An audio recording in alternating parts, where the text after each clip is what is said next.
마태복음 4장 1절에서 4절까지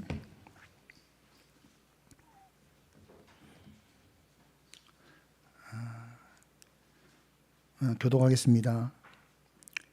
그때 예수께서 성령에 이끌리어 마귀에게 시험을 받으러 광야에 가사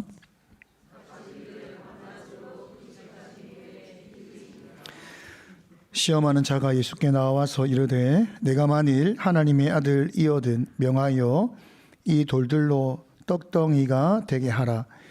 예수께서 대답하여 이르시되 기록되었으되 사람이 떡으로만 살 것이 아니요 하나님의 입으로부터 나오는 모든 말씀으로 살 것이라 하였느니라 하시니. 아멘. 2025년이 이제 끝나가고 있습니다. 우리가 2024년과 동일하게 2025년에도 표어를 고백의 일치다라는 표어로서 한 해를 달려왔습니다. 고백의 일치를 위해서 2024년에는 이제 설교의 중심이 사도신경 강해였고 2025년은 이제 고백의 일치를 위해서 주기도문 강해를 중심으로 한 해를 우리가 지나왔습니다. 우리가 지난 고백의 일치를 하게 된 것은 교회에 있어서 교회가 교회를 세우는 것에 있어서 가장 중요한 것이 고백의 일치다, 신앙교육이다 라는 것을 우리가 알았기 때문입니다. 교회는 지금까지 신앙교육을 할 때에 한 번도 빠지지 않고 교육했던 세 가지가 사도신경, 주기도문, 십계명, 이 세 가지를 교회는 가르쳐 왔습니다. 교리교육이 왜 중요한가? 오늘 오후 특강에서도 말하겠지만 교육이 무너지면 삼켜집니다. 잘못된 사상과 잘못된 이념과 그리고 거짓 종교로부터 많은 문제가 일어나게 되는 것입니다. 마귀가 우리를 시험한다라고 성경은 분명히 가르치고 있습니다. 우리를 시험합니다. 우리가 죽을 때까지 마귀는 우리를 넘어뜨리기 위해서 믿음의 길을 떠나도록 하기 위해서 우리를 시험하는 자다라고 성경은 분명히 말을 하고 있는 것입니다. 오늘 예수님의 시험 세 가지 중에서 첫 번째 시험을 우리가 나눌 것인데 예수님도 마귀가 시험을 했다는 것입니다. 여러분, 우리는 마귀가 예수님을 시험한 것, 그리고 이 시험 가운데 예수님께서 말씀을 인용하여 구약에 있는 말씀을 인용하여서 마귀를 물리쳤다라는 것을 통해서 참 마귀의 시험은 어떻게 보면은 가볍다, 쉽다라고 생각할지 모르겠습니다. 예수님이 말 한마디에 물러가는 사단의 시험쯤이야 뭐 그렇게 어려운 시험이겠는가 라고 생각할지 모르겠습니다. 그러나 우리가 이 마귀의 시험이 절대 결코 가볍거나 쉬운 시험이 아니라고 생각해야 됩니다. 왜냐하면 마귀가 예수님을 시험할 때 예수님이 누구신지 알고 시험했다는 겁니다. 예수님이 죄의 문제, 인간의 죄의 문제를 해결하기 위해서 성부 하나님이 보내신 성자 하나님이다라는 것을 마귀는 알았습니다. 그러니까 하나님을 시험한 겁니다. 하나님이 자기 백성의 문제를 스스로 해결하시기 위해서 이 땅에 오사 이 죄의 문제를 십자가에서 해결하실 것인데 마귀가 성자 하나님을 시험함으로 이 구원의 사역을 이루지 못하도록 망하도록 하기 위해서 예수님을 시험한 것입니다. 그러니까 마귀는 예수님도 시험하는 자라는 것입니다. 그리고 오늘 우리가 나눌 이 첫 번째 시험을 통해서 마귀가 주는 시험이 결코 가볍거나 쉽거나 단순한 문제가 아니다라는 것을 우리가 봐야 되는 것입니다. 예수님은 레벨이 한 10쯤 되니까 10의 문제를 내고 우리는 수준이 1이니까 1의 문제를 낸다. 그렇게 생각해서는 안 됩니다. 우리를 넘어뜨리기 위해서 최선을 다합니다. 마귀는. 그러니까 이 시험이 어떤 것인지를 우리가 알아야 되는 것입니다. 첫 번째 시험의 문제는 4장 3절에 있습니다. 함께 읽겠습니다. 시험하는 자가 예수께 나와 이르되 내가 만일 하나님의 아들이거든 명하여 이 돌들로 떡덩이가 되게 하라. 지금 예수님은 광야에서 사역을 시작하시기 전 40일 동안 금식을 하신 상태입니다. 모든 사람은, 인간은 금식을 하면 죽습니다. 어느 시간이, 일정한 시간이 지나면 육체의 피로를 채우지 않으면 죽는 것이 인간입니다. 예수님도 완전한 인간이시기 때문에 40일 금식하셨다라고 하는 것은 곧 육체의 피로를 채우지 않으면 죽는다라고 하는 것을 말하는 것입니다. 여러분들, 이 시험의 문제가 참 이상합니다. 내가 만일 하나님의 아들이거든. 여러분, 예수님이 하나님의 아들입니까? 아닙니까? 아들입니다. 아들이 아니면 이상한데, 아들인 예수님께 아들이거든 그렇게 말한 다음에 이 돌들로 떡덩이가 되게 하라. 지금 너는 육체의 피로가 긴급하게 필요한 상황이니 그 피로를 채워라. 그래야 산다. 이렇게 말을 했다는 것입니다. 여러분, 이것이 왜 시험이죠? 지금 예수님에 대해서 마귀가 너의 정체성이 하나님의 아들이 아니냐, 그리고 네가 하나님의 아들, 이 정체성이 맞다라고 한다면 지금 너의 필요한, 육체에 필요한, 당장 필요한 이 피로를 채우는 것이 너를 위한 것이다 라고 말한 것이 왜 시험일까요? 우리 입장에서는 그럼 내가 하나님의 아들이고 당장 떡을 먹어야 되니까 먹어야지, 이렇게 단순히 생각할 수 있는 것 아니겠습니까? 그런데 예수님이 이것을 시험이다 라고 말하고 있다는 것입니다. 그리고 이 시험에 대해서 예수님께서 답변을 하십니다. 우리가 방금 읽었던 4장 4절입니다. 합독하겠습니다. 예수께서 대답하여 이르시되 기록되었으되 사람이 떡으로만 살 것이 아니요 하나님의 입으로부터 나오는 모든 말씀으로 살 것이라 하였느니라 하시니, 예수님의 대답, 사람이 떡으로만 살 것이 아니요 하나님의 입으로부터 나오는 모든 말씀으로 산다. 이것을 이제 구약적인 배경을 모르고 이 말만 봐서는 정확한 이해를 하기가 어렵습니다. 이 예수님이 인용하신 말씀은 신명기 8장 3절의 말씀입니다. 함께 합독하겠습니다. 너를 낮추시며 너를 줄이게 하시며 또 너도 알지 못하며 내 조상들도 알지 못하던 만나를 내게 먹이신 것은 사람이 떡으로만 사는 것이 아니요 여호와의 입에서 나오는 모든 말씀으로 사는 줄을 내가 알게 하려 하심이니라.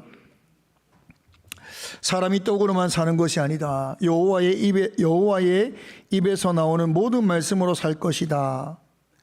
이 3절의 말씀 또한 정확한 이해를 하기 위해서는 바로 앞에 있는 1절과 2절을 함께 읽으면 더 이해하기가 좋습니다. 신명기 8장 1절과 2절로 함께 읽겠습니다.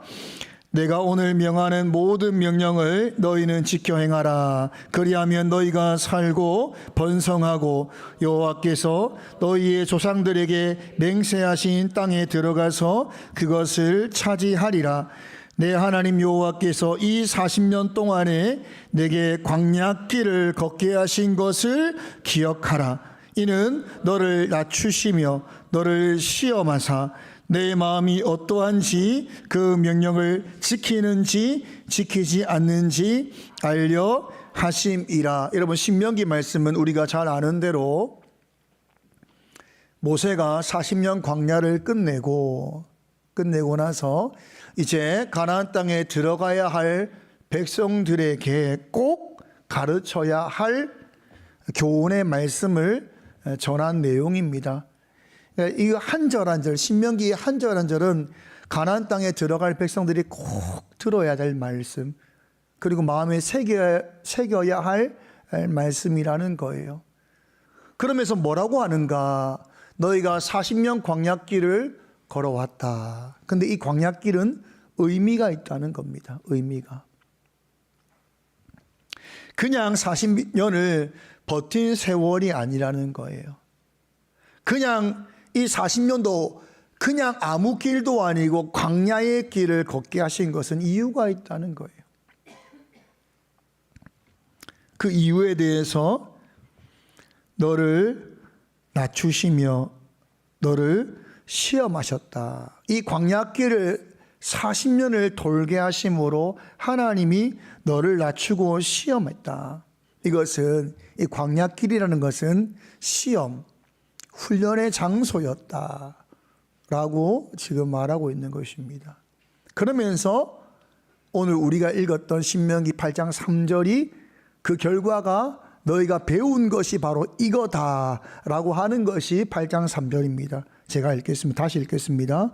너를 낮추시며 너를 줄이게 하시며 또 너도 알지 못하며 내 조상들도 알지 못하던 만나를 내게 먹이신 것은, 광야길을 허락하신 것은, 40년 동안 너희들이 훈련받아서 알게 된 것은 사람이 떡으로만 사는 것이 아니요 여호와의 입에서 나오는 모든 말씀으로 사는 줄 안다. 너희가 이것을 알았다. 이것을 배웠다. 광야길 40년을 너희들이 훈련과 시험을 통하여서 사람이 떡으로만 살지 않구나. 여호와의 말씀으로 우리가 생존하는구나. 그거를 배웠다는 거예요. 여러분, 이것을 가나안 땅에 들어가기 전에 꼭 가르쳐야 할 것이었다라고 말씀하고 있는 것입니다. 여러분, 광야길을 걸으면서 아무것도 없잖아요. 먹을 것이 없어요. 때로는 물이 없어요. 가지고 온 옷이나 신발은 40년이 지나면 다 헤어져야 되잖아요.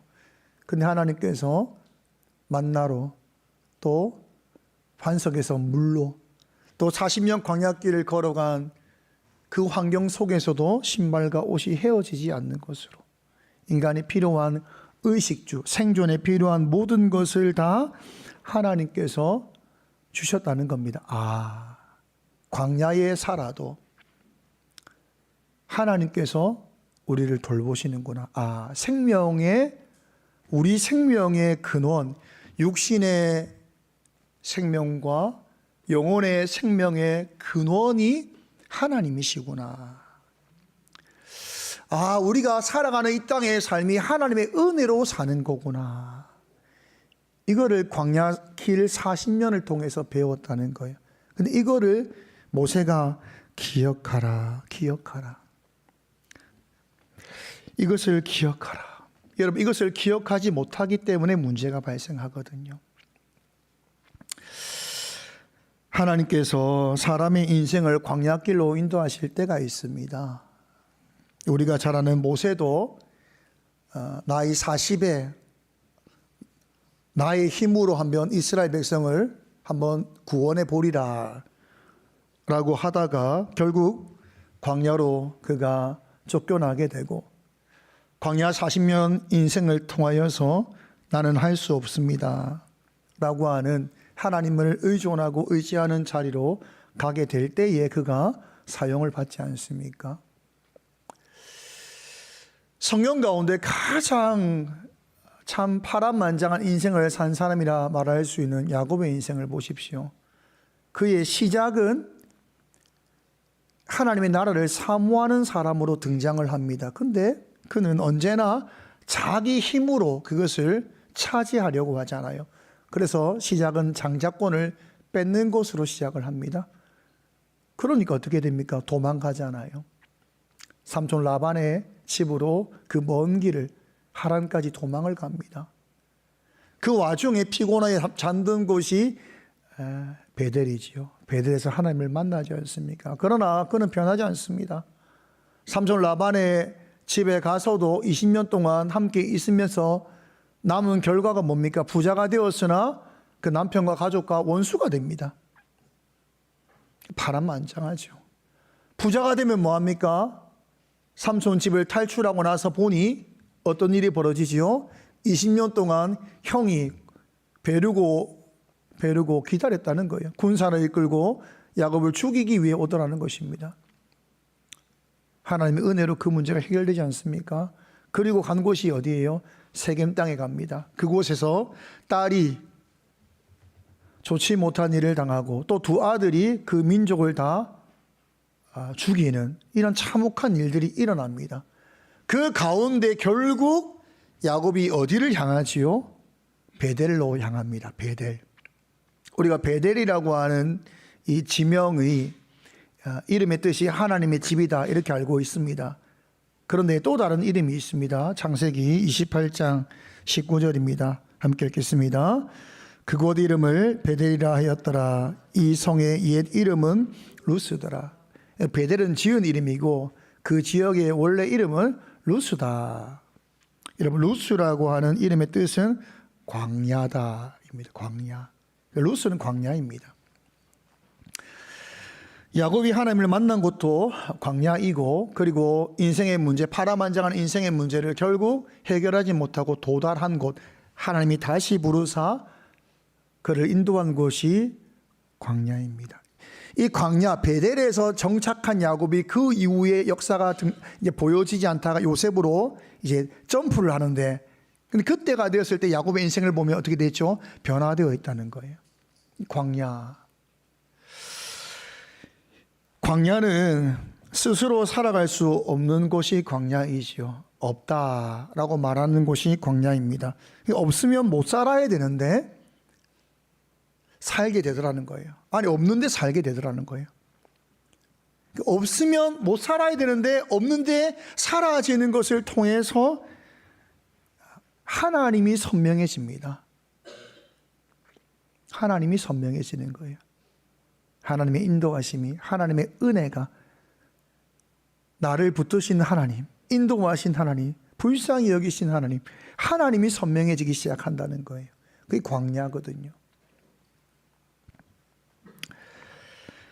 우리는 생존을 위해서 의식주의 모든 것이 있어야만 된다라고 생각하며 살고 있는데, 광야길을 만나게 되면 의식주도 하나님이 채우시는구나를 깨닫는단 말이죠. 그게 광야길을 허락하신 이유입니다. 광야를 지나며라고 하는 찬양이 있죠. 가사를 우리가 보면 제가 읽어 드리겠습니다.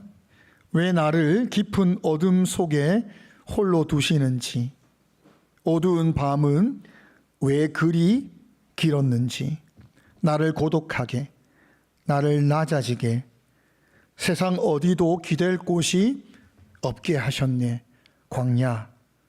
광야에 서 있네. 주님만 내 도움 되시고, 주님만 내 빛이 되시는, 주님만 내 친구 되시는 광야. 주님 손 놓고는 단 하루도 살 수 없는 곳 광야에 서 있네. 내 자아가 산산이 깨지고 높아지려 했던 내 꿈도 주님 앞에 내어놓고 오직 주님 뜻만 이루어지기를, 나를 통해 주님만 드러나시기를, 광야를 지나며 주께서 나를 사용하시려, 나를 더 정결케 하시려, 나를 택하여 보내신 그곳 광야, 성령이 내 영을 다시 태어나게 하는 곳 광야에 서 있네. 우리를 광야로 인도하실 때가 있다는 거죠. 이스라엘 백성들이 40년 광야의 인생길을 걸어야 했던 이유가 있다는 겁니다. 배움을 위해서. 생명의 근원이 하나님이시다. 하나님의 은혜로 산다. 그것을 넘어서 인생의 의식주만을 해결하고 살아가는 줄 알았더니, 인생의 삶의 이유와 목적이 있구나 라는 것을 발견하는 것도 광야라는 거예요. 이 광야죠. 광야를 통과할 때 여러분 얼마나 무서운지 몰라요? 하나님, 먹을 것이 없어 죽습니다. 집안의 경제, 질병의 문제, 자녀의 문제, 사람과의 관계의 문제, 죽습니다. 근데 막상 광야길을 인도하시는 하나님의 은혜를 통하여서 사라지거든요. 거기서 놀랍게도 하나님의 은혜를 경험하거든요. 이스라엘 백성들이 물 없어 죽습니다. 물을 내신 하나님. 배고파 죽습니다. 만나를 먹이신 하나님. 사라지더라는 거예요. 근데 거기서 또 다른 걸 경험하는데, 이제 평안합니다. 우리 먹을 것도 있고, 옷도 있고, 전쟁도 없고, 살만합니다. 이래 말했더니, 하나님을 시험하는 그들을 향해서 하나님이 심판하심으로, 인생의 삶이라는 것이 단순히 의식주의 문제가 아니구나. 그걸 깨닫는 것도 광야라는 거예요. 광야. 여러분, 우리는 광야를 통하여서 하나님만이 우리의 영혼과 육신의 모든 생명의 근원이시고 주의 은혜로 산다는 것을 넘어서 나의 삶의 이유와 목적이 무엇인지를 알게 된다는 것입니다.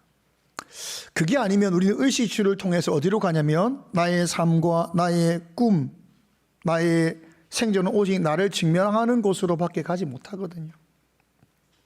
그래서 하나님께서 광야 40년 길을 인도하사 가르치신다라고 말하고 있는 것입니다. 근데 여러분 보십시오. 이 광야길이 끝나고 나면 광야에서 죽는 것이 아니라 어디로 인도하죠? 가나안 땅으로 들어가잖아요. 여러분 평생 광야길을 살진 않거든요. 광야길이 끝날 때가 있습니다. 그러면 어디로 가죠? 다시 세상으로 들어갑니다. 근데 문제가 뭐지요? 가나안 땅에 들어갔더니 이제는 거기서 무엇을 해야 됩니까? 만나가 내리는 것이 아니라 농사를 짓고 가축을 길러서 자신의 의식주의 문제를 스스로의 힘으로 해결해야 되는 곳이 바로 가나안 땅입니다. 여기서 중요한 단어가 바로 스스로입니다. 여러분, 스스로 광야와 다르다라고 하는 것입니다. 하나님, 우리는 지금 광야에 살고 있지 않습니다. 우리의 의식주 문제가 얼마나 큰지 모릅니다. 우리의 의식주 문제, 우리 스스로 해결해야 되는 거 아닙니까? 라고 말을 한다는 것입니다. 여러분, 스스로. 광야에서 아무것도 없을 때에는, 하나님이 채워주지 않을 때에는 하나님께서 생명의 근원이십니다. 주의 은혜로 삽니다. 라고 말하다가 이제 광야를 나와서 가나안 땅에 들어가니까 스스로 해야 된다는 것입니다. 여러분, 스스로 한다고 하는 것이 정말 하나님의 은혜 없이는, 하나님의 은혜 없이 된다는 것입니까? 그렇지 않습니다. 광야든 가나안이든 생명의 근원은 하나님이시고 주의 은혜로 사는 것이거든요. 그런데 조금 달라진 거예요. 광야에서는 나의 수고가 조금 덜한 상태에서 하나님의 은혜로 살았는데 이제는 나의 수고가 있어서 사는 것처럼 보이더라 이 말이에요. 역할이 많아진 거예요. 광야에서 역할보다 가나안에서 우리의 역할이 많아지더라는 거예요. 뭔가 수고를 해야 돼요. 땅을 일구어서 심어야 되고 가축을 길러야 되는 거예요. 길러서 또 새끼를 길러야 되는 거예요. 그러니까 나의 필요를 이제는 내가 채우는구나 라고 하는 착각으로 가더라는 것입니다.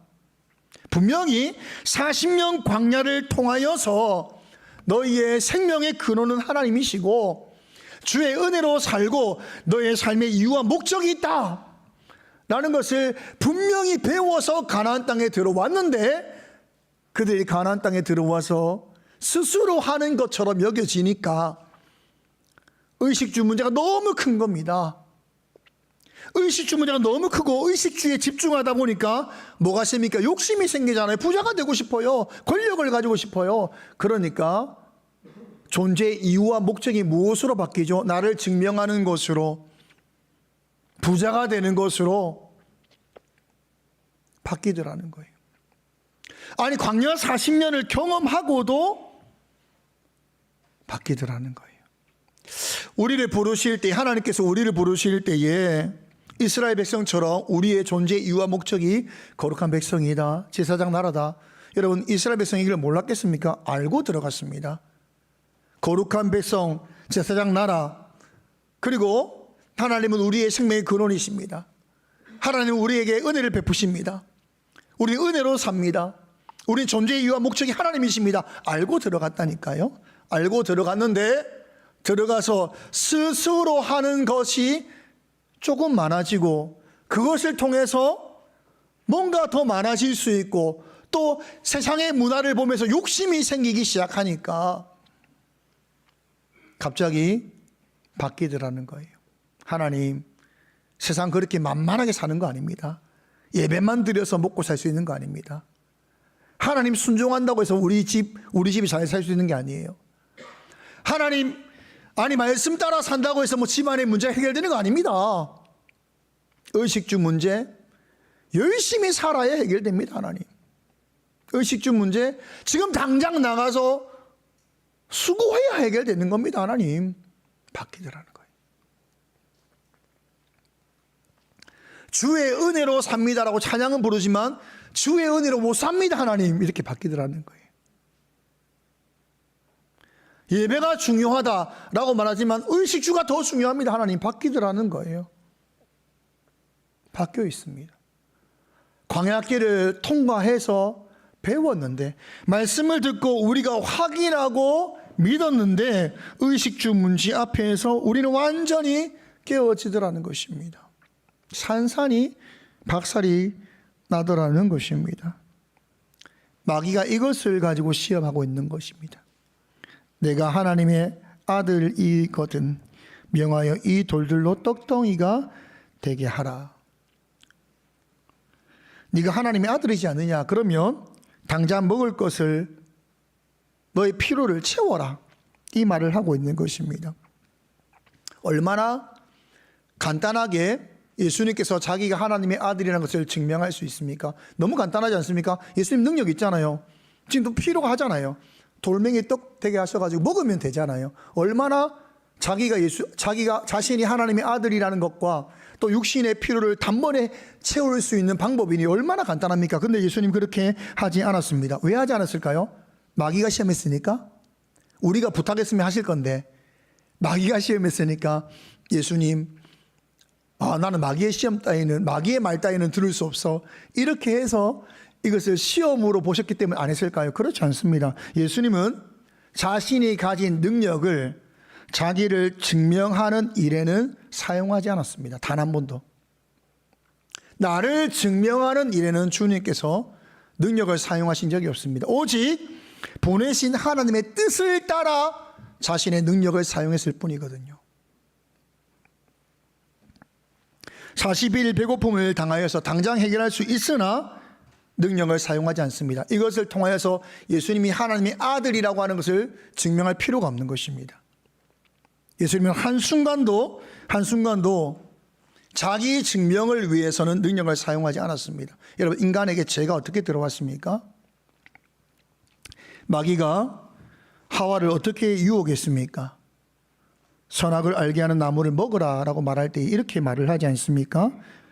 창세기 3장 5절입니다. 함께 읽겠습니다. 너희가 그것을 먹는 날에는 너희 눈이 밝아져 하나님과 같이 되어 선악을 알 줄 하나님이 아심이니라. 너희가 왜 선과 악에 대한 판단을 하나님께 구하느냐? 너희 선이 뭔지 악이 뭔지 판단할 수 있잖아, 결정할 수 있잖아 라고 말하는 그 말 가운데 아담과 하와가 먹었습니다. 사단 마귀가 너희 능력 있는 존재야, 너희 실력 있단 말이야, 너희도 충분히 선과 악을 분별할 수 있다 이 말이야. 근데 너희가 이렇게 실력과 능력이 있는데 왜 가만히 있느냐, 판단해라, 스스로 할 수 있는 거 아니냐, 그 말에 선악과를 먹은 것입니다. 이건 다르게 말하면 자기를 증명하기 위해서 한 것이다 이 말이에요. 여러분, 이게 얼마나 은밀한 시험인지 몰라요.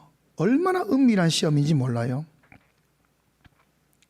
마귀는 계속해서 무엇을 통해서 은밀하게 우리를 시험하냐면 의식주 문제 해결할 수 있잖아, 너 능력 있잖아, 너 실력 있잖아, 해결할 수 있잖아, 근데 왜 그렇게 살아?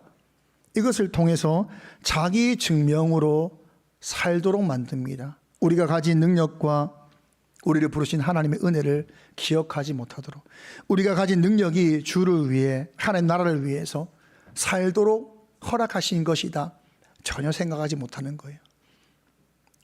나에게 허락하신 이 모든 것이 주의 은혜요, 이유와 목적이 있는 것이요, 주의 나라와 하나님의 뜻을 위해 사용해야 된다라는 것을 전혀 기억하지 못하도록, 너 지금 능력과 실력이 있는데 왜 이렇게 살아? 왜 배고픔을 해결하지 못해?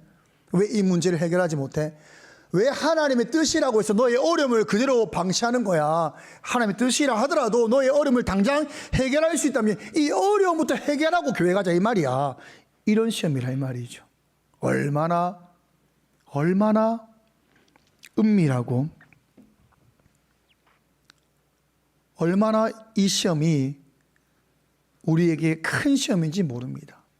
알지 못하는 순간 당하는 시험이라 이 말이죠.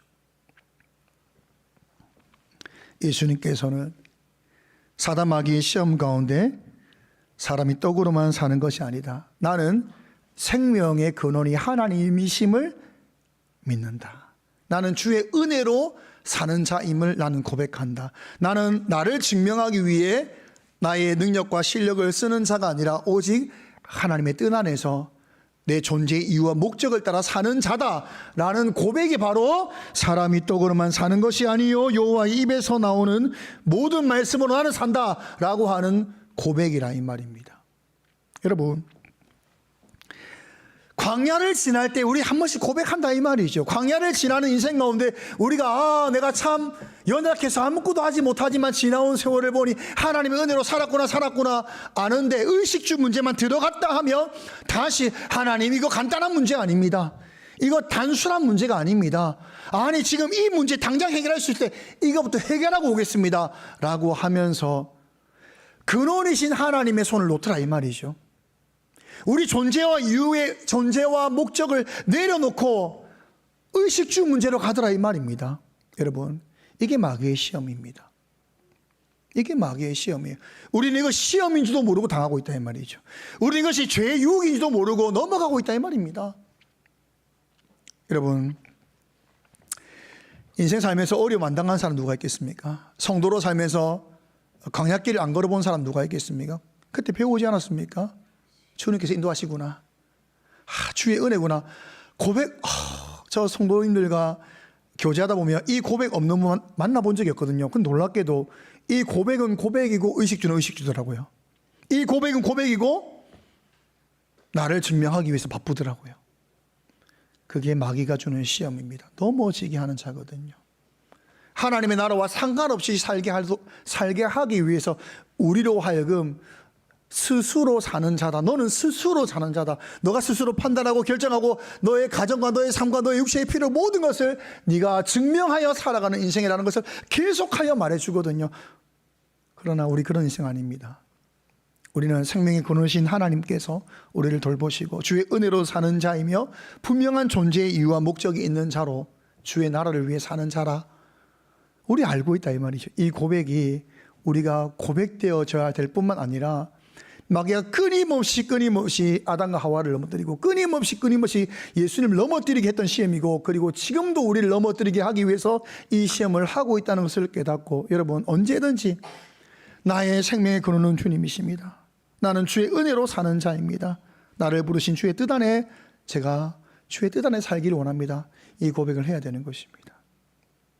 이 고백 가운데 여러분 우리가 사는 것입니다. 부르신 목적대로 사는 것이고, 정말 가나안 땅에서 젖과 꿀이 흐르는 땅에서 번성케 하시는 그 은혜가 여러분 이렇게 사는 자에게 주어지는 것입니다. 세상 따라간다고 주어지는 것이 아닙니다. 세상 따라간다고 해서 이렇게 뭐 잘 사는 것이 아니에요. 주께서 가장 좋은 것을 주신다, 가장 선하게 인도하신다, 이 믿음으로 여러분 언제든 주님 붙듭니다. 언제든 나의 생명은 주님께 있습니다. 나를 가장 은혜롭게 긍휼하게 여기시는 주님께 내 손이 붙들림 받기를 원합니다. 이 고백으로 시험 받을 것입니다. 지금도 여러분 시험 안에 있는 분이 있을 거라고 생각합니다. 그러나 주 안에 있음을 기억하시고 우리가 어떤 존재인지를 기억하시고 힘들 때마다 주님, 예수님께서 이 시험을 이기셨듯이 우리도 이길 수 있도록 도와달라고, 능력으로 붙들어 달라고 이 기도 가운데 능히 이겨서 여러분 한 해가 지날수록 자꾸 시험에 빠졌다 이겼다 이 반복이 아니라 이기는 자로, 성장한 자로, 성숙하는 자로, 그리고 남을, 다른 사람을 절망에서 희망으로, 소망으로 붙드는 자로 쓰임받는 우리 모든 성도 되기를 간절히 소망합니다.